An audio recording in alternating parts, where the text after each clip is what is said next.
મોજે દરિયાની મોજ છે અને અગોચરની ખોજ છે, પણ ખોજ ખતમ કરો વાલા, તમારે ખોજ શેની છે? એ બાબતે હજી એકવાર થોડું મંથન કરીએ. મિત્રો, હંમેશા યાદ રાખો કે આધ્યાત્મ એક સમજવાનો વિષય છે અને એકવાર જો તમે શાંતિથી સમજી લેશો કે હકીકતમાં જીવન અને જીવનની ઊર્જા શું છે, પછી તમને વાંધો નહીં આવે. જેડુ કૃષ્ણમૂર્તિનું એક વાક્ય છે કે ધાર્મિક માણસ કદી હિન્દુ, મુસલમાન, બૌદ્ધ, ઈસાઈ કે શીખ ના હોઈ શકે. એ નિપટ ધાર્મિક મનુષ્ય જ હોય. એની સામે આપણી ધાર્મિકતા ક્યાં જઈ રહી છે, તમે જુઓ જ છો. તો આપણી ચેનલમાં સંપૂર્ણ એના હવાલે છોડી દેનારા જોઈએ. જરા પણ પોતાને બચાવીને રાખશો તો નહીં ચાલે. માથું મૂકીને આવવાની વાતો છે અને મરજીવા હશે એ જ ટકી શકશે. બાકી અગાઉ આપણે કહેલું એમ સમડી માળો બનાવીને એના બચ્ચા મોટા થાય એટલે એક એક સળીકડી એમાંથી ખેંચી લે, જેના કારણે બચ્ચાઓ ઉડતા શીખી શકે. જ્યારે આપણી ધાર્મિકતામાં તમને થપથપાવીને રાખવામાં આવ્યા છે, સારી સારી મનને ગમે એવી કપોળકલ્પિત વાર્તાઓ, એકની એક કથાઓ, ભાઈ એ લોકોનો જમાનો અલગ હતો, આજે તમારી ચેતના અલગ છે, અપડેટ થયેલી છે, કઠોર છે, પહેલાં જેટલી સરળ નથી. પહેલાં તો એને સરળ બનાવવા કોશિશ કરવાની છે. તમે જોયું હશે કે ધ્યાનમાં ગાંડું થઈ જવાય કે મરી જવાય એવી બીકથી જે લોકો ધ્યાન નથી કરતા,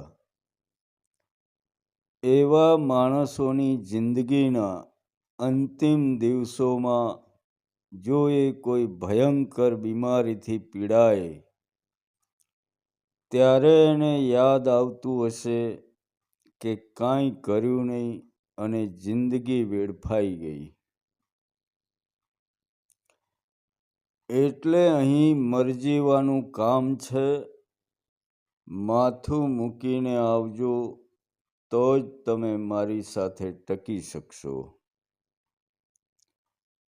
ભાષા, ભાવ, શ્રદ્ધા, ક્રિયા, વિશ્વાસ, આવેશ, લાગણી આ બધા શબ્દો સાથે ભક્તિ ના થાય વાલા. લૂંટાઈ જવા આવ્યા છીએ એમ રાખવાનું, તો જ તમારી જીવનની ચેતનામાં ચળકાટ આવશે. તો મિત્રો, રમતા રમતા જે મળતું હોય એના માટે ધીર ગંભીર બનવાની શું જરૂર? યોગી જોગીને તપસ્વી બનવાની શું જરૂર? લોકોએ કલ્પનાઓના ઘોડા દોડાવીને પરમાત્માને જેટલો અઘરો બનાવી શકાય એટલો અઘરો બનાવ્યો અને એની સામે મનુષ્યને જેટલો વામણો બનાવી શકાય એટલો વામણો બનાવ્યો. એટલે જેનામાં જીવંત પરમાત્મા છે એવા મનુષ્યની કદર ઓછી થઈ ગઈ અને જેમાં કાંઈ નથી એવા પથ્થરોમાં બેસાડી દીધેલા ભગવાનની કિંમત વધુ થઈ ગઈ. મંદિરની બહાર બેઠેલા ભિખારીમાં જીવંત પરમાત્મા છે. એને નજરઅંદાજ કરીને માણસ પથ્થરને પૂજવા મંદિરમાં ઘૂસવા લાગ્યો. માનવ દેહને રસ્તે રઝળતા કરી મૂક્યા. એમાં તમારા ધાર્મિક લોકોનો જ હાથ છે. જીવંત મનુષ્યની કોઈ કિંમત નહીં.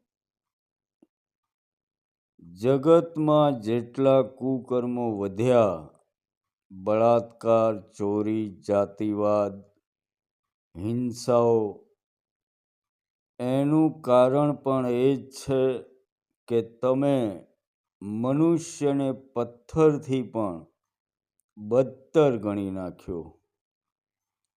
કદાચ મનુષ્ય જાતિ એનું જ પાપ ભોગવી રહી છે. મિત્રો, પરમાત્મા તમારાથી છે. તમે જરા ધ્યાનથી સમજો કે પરમાત્મા તમારાથી છે, તમે પરમાત્માથી નથી. તમે જ ના હોય તો કોણ પરમાત્મા, કોણ ભગવાન? તમે છો એટલે બધું છે. તમારાથી પરમાત્મા છે, પરમાત્માથી તમે નથી.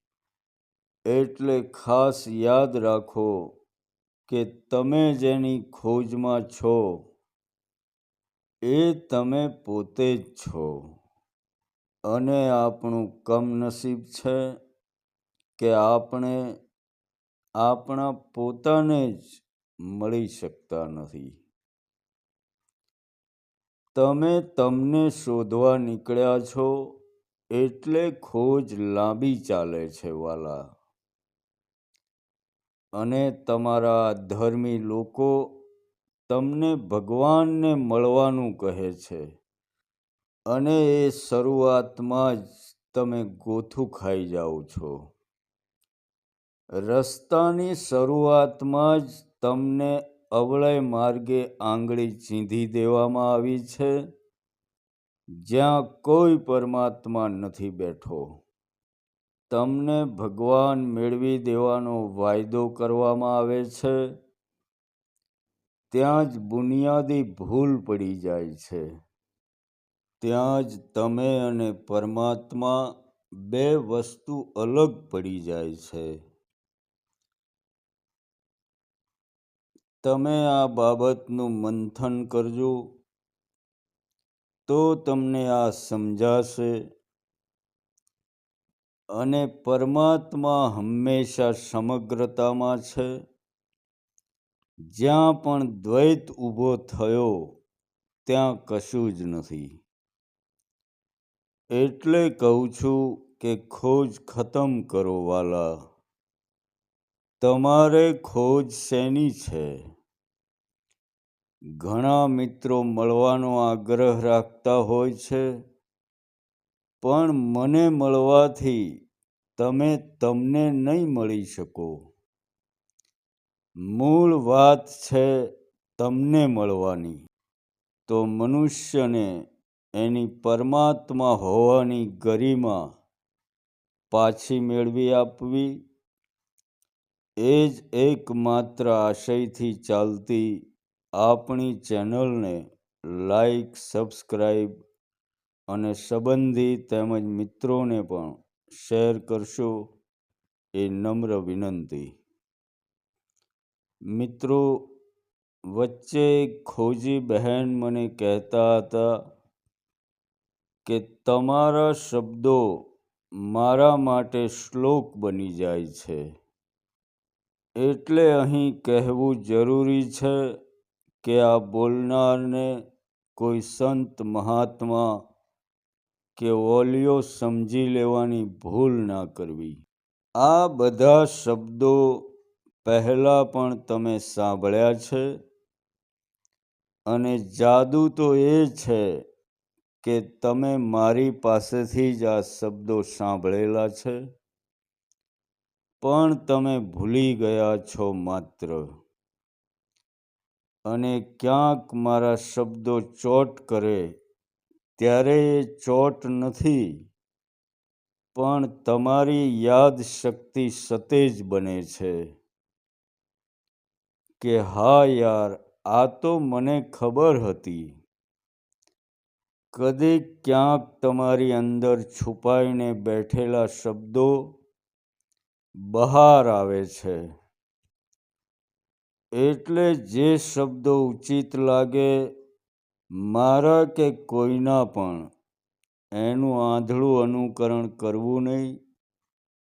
એને તમારા અનુભવમાં લાવવા અને સાચા લાગે તો જ એનું અનુકરણ કરવું વાલા.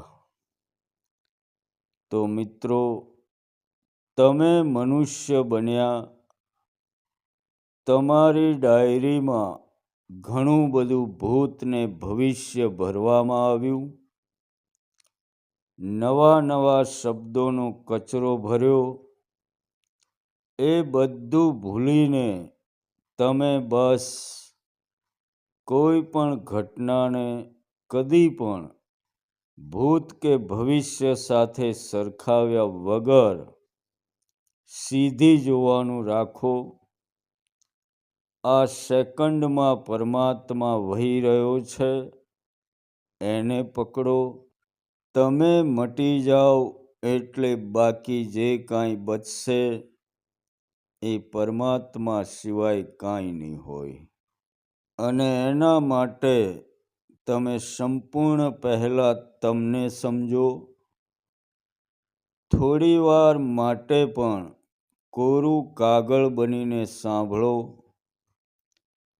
કે જગતના તમામ જીવ, જેમાં તમામ વનસ્પતિ પણ આવી જાય, બધા જીવ, ઝાડ છોડ અને કોઈ પણ જીવંત વનસ્પતિ 5 તત્વોનો સહારો લઈને ઉગ્યા છે. એમ જ તમે પણ 5 તત્વોનો સહારો લઈને ઉગ્યા છો. પશુ, પ્રાણી કે ઝાડ કે છોડની સાથે જે કંઈ થાય છે એ જ વસ્તુ તમારી સાથે પણ થાય છે. પણ ફરક એટલો છે કે તમે એનો અર્થ બહુ મોટો લગાવો છો, જ્યારે બાકીના જીવો માટે એ અમુક સમય પૂરતું સીમિત હોય છે. જેમ કે તમને હાથ પગમાં કાંઈ વાગ્યું હોય, એમ પશુ પંખીને પણ વાગે છે. તમને દુઃખ થાય એટલું જ દુઃખ એને પણ થાય છે. પણ તમે એ દુખાવાને ભૂત અને ભવિષ્ય સાથે સરખાવી દો છો અને વિચારોના વમળમાં ઘૂસી જાઓ છો કે હા, ફલાણાને આવું વાગેલું, એનું પરિણામ આવું આવેલું. જ્યારે પશુ પંખી પાસે કોઈ ભૂત ભવિષ્યની ઘટનાઓ નથી. એ વાગ્યું, દુઃખ લાગ્યું, સહન કરીને સમય સાથે મટી જાય એની રાહ જોવે છે ફક્ત. જ્યારે આપણે એમાં કલ્પનાઓ ઉમેરીને વધારો કરીએ છીએ. જગતમાં કરોડો જીવજંતુ, સાપ, વીંછી, નોળિયા, હજારો જાતના અલગ અલગ પંખી અને પ્રાણીઓ છે.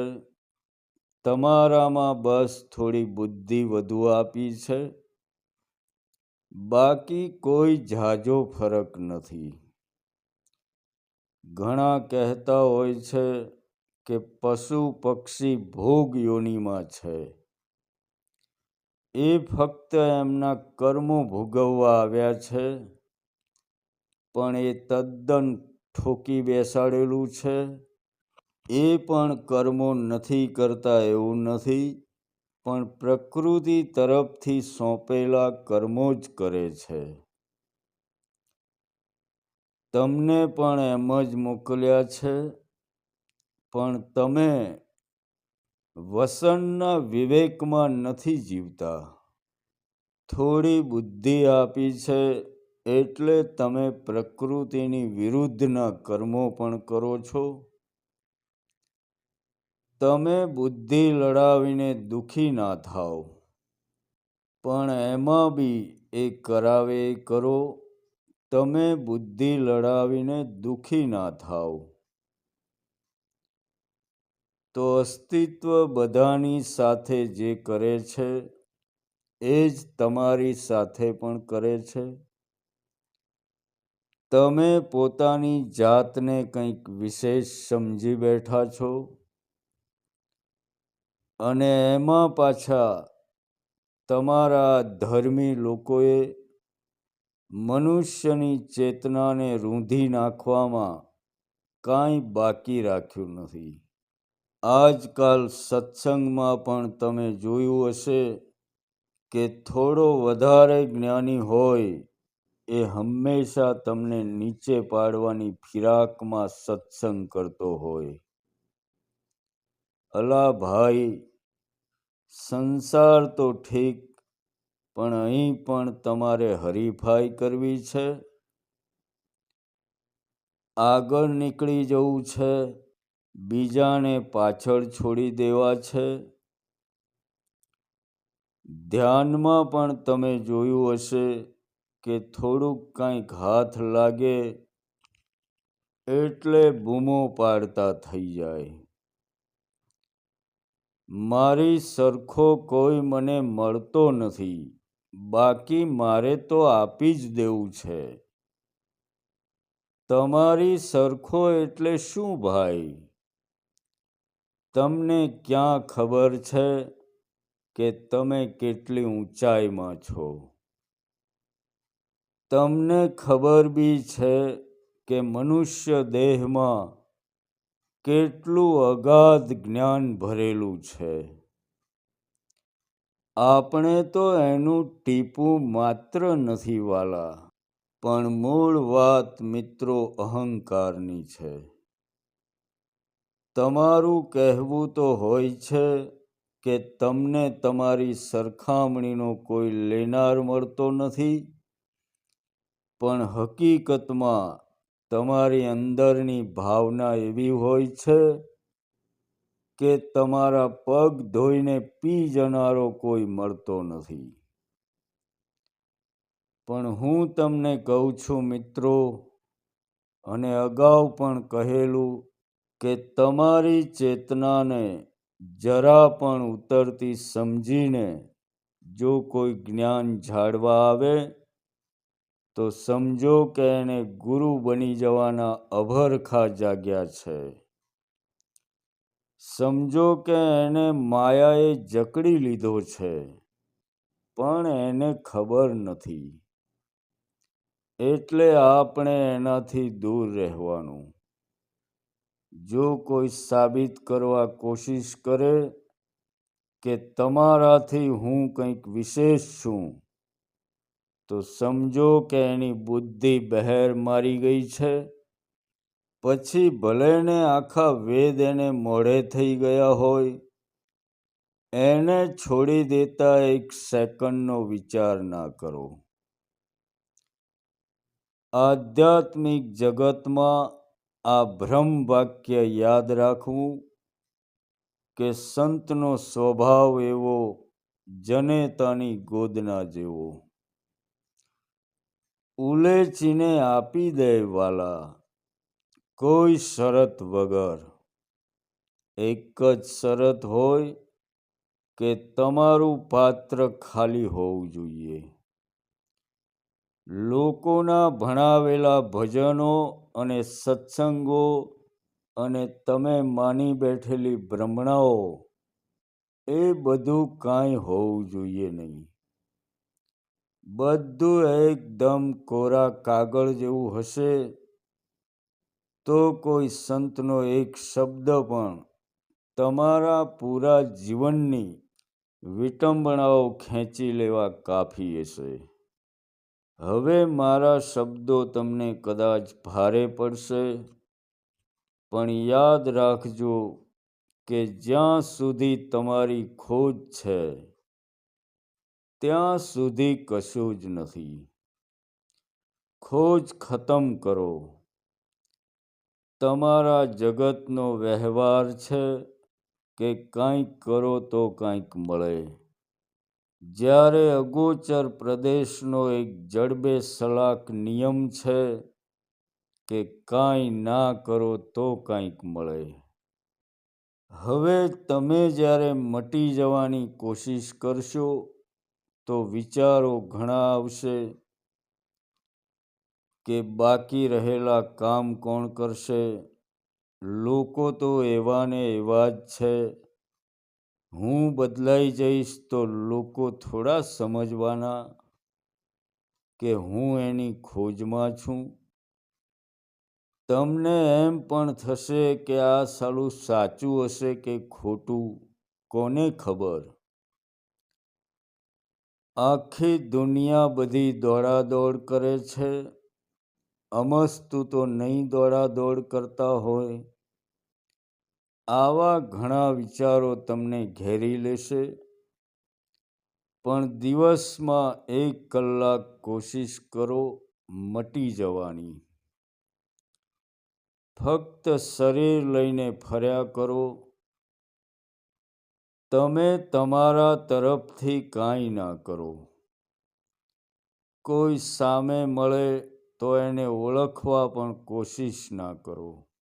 જિંદગીમાં તમને ઘણીવાર લાગ્યું હશે કે તમારો કોઈ સિંહ ફાળો હતો નહીં, છતાં કોઈ એવા કામ માટે લોકોએ તમારી વાહ વાહ કરી હશે. કદીક એવું પણ બન્યું હશે કે કોઈ કામમાં તમારો કોઈ હાથ હતો નહીં, છતાં તમને હોળીનું નાળિયેર બનાવીને તમારી નિંદા પણ કરી હશે. એનો મતલબ એ થાય મિત્રો કે જગત નિરંતર ચાલ્યા જ કરે છે. તમે એમાં હવે ડખા કરવાનું બંધ કરો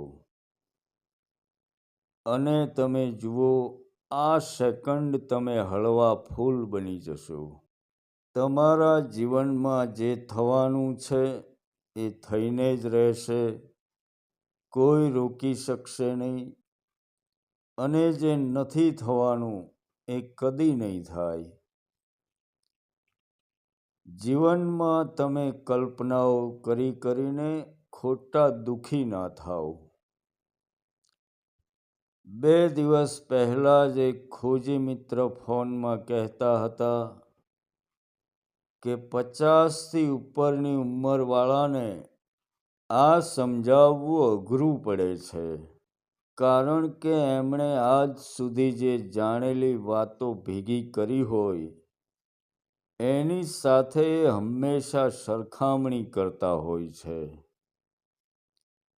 તો હું કહું છું વાલા, કે તમને મનુષ્ય જન્મ આપીને એણે એહસાન કરી દીધું છે. હવે તમે સંસારની જવાબદારી એના માથે મૂકી દો અને નિશ્ચિંત બની જાઓ.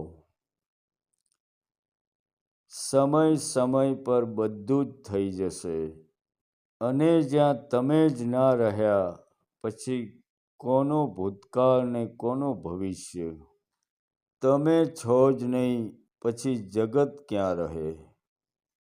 બસ, અગાઉના વિડીયોમાં મેં કહેલું કે ચારે બાજુ પૂરા અસ્તિત્વમાં કણ કણમાં એનો વાસ છે. પણ આજે તમને કહું છું કે વાલા, કણ કણમાં એનો વાસ નહીં, પણ તમારો વાસ છે. બધું તમે જ બની જશો. અને પછી જુઓ કે તમારા 1000 હાથ હશે, 1000 પગ હશે, હજારો માથા હશે. જીવનનું આ એક રહસ્ય છે, પડદો છે. એને ઉઠાવ્યા વગર દેહ તમે છોડતા નહીં વાલા. એક સેકન્ડ નિશ્ચિંત બનીને જીવો. જે કાંઈ બને એનો કોઈ હરખ કે શોક વગર તમે સ્વીકાર કરો. પણ અહીં સ્વીકાર કરનારા પણ તમે કોણ વાલા? તમે છો જ નહીં. પછી શું બચે? ચિંતન મંથનથી આ વાતને વિચારીને વાગોળી જોજો અને તમારી હાજરીને મિટાવી દો. પછી જગત નહીં રહે, કણ કણમાં તમે તમારા દર્શન કરશો. મનુષ્ય જન્મની આ મોટામાં મોટી ભેટ લઈ લો. આ ફક્ત એક નાનકડું કામ છે. બસ પોતાને ભૂલી જવાનું છે અને જુઓ કે જીવન મોજે દરિયા બની જશે. ખોજ ખતમ કરો. તમારે ખોજ શેની છે વાલા? એના અગાઉના એપિસોડ પણ તમે જોઈ લેજો અને હજી કદાચ એના ઉપર વધુ એપિસોડ બને તો કંઈ કહેવાય નહીં. મારા હાથમાં કાંઈ વાત નથી. અંતમાં અગોચરની ખોજમાં કાંઈ પણ મૂંઝવણ હોય, કોઈ પણ સમયે કોલ કરી શકો છો. સ્ક્રીન ઉપર નંબર આપેલો જ છે. એમાં વોટ્સઅપ નથી, એટલે મેસેજ કરવો નહીં. સીધો કોલ કરી દેવા વિનંતી. તમારી અંદર તમારા ઊભા કરેલા જાળામાં ફસાઈ ગયેલા પરમાત્માને મારા હૃદયથી વંદન. તો મળીશું મિત્રો આવતા એપિસોડમાં.